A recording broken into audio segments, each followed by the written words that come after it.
नमस्कार दोस्तों, ये जो कहानी आप सुनने जा रहे हैं ये एक सच्ची घटना पर आधारित है। इस कहानी में कैसे एक फेसबुक के प्यार ने एक संगीन जुर्म को अंजाम दिया और कैसे फेसबुक ने ही इस जुर्म का पर्दाफाश भी किया। तो दोस्तों, ये कहानी शुरू होती है करनाल के हरसिंहपुरा गांव से। बात है 24 नवंबर 2022 की। राजवंती नाम की एक महिला जो 55 वर्ष की है अचानक अपने घर से कहीं गायब हो जाती है। घर वालों के बहुत खोजबीन करने पर भी राजवंती का कहीं कुछ अता पता नहीं चलता। ऐसा पहले कभी नहीं हुआ था। राजवंती बिना बताए कहीं भी नहीं जाती थी, इसलिए घर वालों ने पास के ग्राउंड थाने में रिपोर्ट लिखवाई। महिला को किसी से कोई शिकायत या परेशानी नहीं थी। अचानक ऐसे में गुमशुदगी की इस रहस्यमयी मामले की जांच अब पुलिस के हवाले कर दी गई। फिर भी पुलिस को राजवंती का पता नहीं चल रहा था।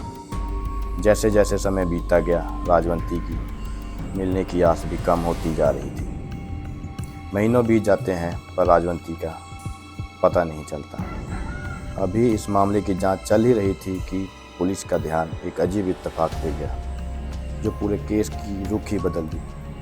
इत्तेफाक ये कि जिस दिन राजवंती गायब हुई थी उसी दिन गांव की एक अमिता नाम की लड़की की दर्दनाक हादसे में मौत हुई थी। उसकी मौत करंट लगने और आग में झुलसने की वजह से हुई थी। जब पुलिस ने इस मामले की जांच की तो पता चला कि अमिता जब घर पे अकेली थी तब ये हादसा हुआ था। उसके घर वाले कहीं बाहर जा रखे थे। जब घर वाले घर लौटे तो अमिता की लाश ज़मीन पर बहुत ही बुरी हालत में पड़ी थी। वैसे तो अमिता की लाश ऐसे थी कि देखकर पहचानना भी मुश्किल था, पर अमिता के कपड़े और उसके ज्वेलरी उसकी लाश होने की गवाही दे रहे थे। बेटी की ऐसी हालत देखकर घर वालों के तो होश उड़ गए।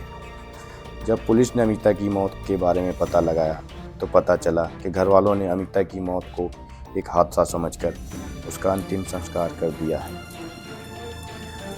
अमिता की मौत की कोई जांच नहीं हुई थी और ना ही पुलिस में खबर दी गई थी। ये सब जानकर पुलिस अमिता की मौत को राजवंती के केस से जोड़कर इसकी छानबीन करनी शुरू कर देती है। इसी बीच अमिता के सोशल मीडिया की पड़ताल की तो सामने चौंका देने वाली बात पता चली, जिसे देखकर पुलिस वाले भी हैरान रह गए। जब पुलिस ने अमिता के सोशल मीडिया अकाउंट को खंगाला तो पता चला अमिता का सोशल मीडिया अकाउंट अभी भी एक्टिव है। यह देखकर पुलिस वालों को शक हुआ। जल्दी से उन्होंने एक्टिव अकाउंट का लोकेशन पता किया, जो कि उत्तर प्रदेश शामली में दिखा रहा था। अब पुलिस तुरंत ही शामली पहुंच जाती है। जब पुलिस लोकेशन पर पहुंचती है तो नज़ारा देखकर वाकई में हैरान रह जाते हैं, क्योंकि जो लड़की यानी अमिता 4 महीने पहले करंट लगने और आग में झुलसने से मर चुकी थी, यहाँ जिंदा थी। फिर सवाल था, मरी कौन थी? सबसे पहले तो पुलिस अमिता को अपने हिरासत में लेती है, फिर उससे पूछताछ करनी शुरू करती है। पूछताछ में अमिता बताती है मरने वाली कोई और नहीं राजवंती थी, जो 24 नवंबर को गायब हो गई थी। अमिता ने बताया फेसबुक में शामली के एक लड़के से उसकी दोस्ती हो गई थी और दोस्ती अफेयर में बदल गई थी। दोनों शादी करना चाहते थे, पर अमिता के घर वालों को ये रिश्ता मंजूर नहीं था। ऐसे अमिता अपनी मौत दिखाकर अपने आशिक के साथ सुकून की ज़िंदगी जीना चाहती थी, इसलिए इसकी प्लानिंग काफ़ी समय से कर रही थी। 24 नवंबर को जब अमिता के घर वाले बाहर गए तो मौका देखकर अमिता ने पड़ोस में रहने वाली राजवंती को किसी बहाने से घर बुलाया और पानी में नींद की गोली देकर पिला दी। राजवंती बेहोश हो जाती है तो सबसे पहले अमिता उसका गला दबाकर उसकी सांसें और ज़िंदगी दोनों रोक देती है। फिर उसने राजवंती के कपड़े उतार कर अपने कपड़े और गहने पहना दिए।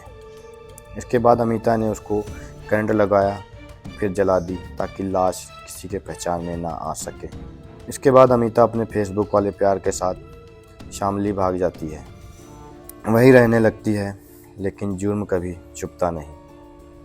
पुलिस अमिता को अब उसके आशिक के साथ गिरफ्तार कर लेती है और राजवंती के मौत के राज का खुलासा भी कर देती है।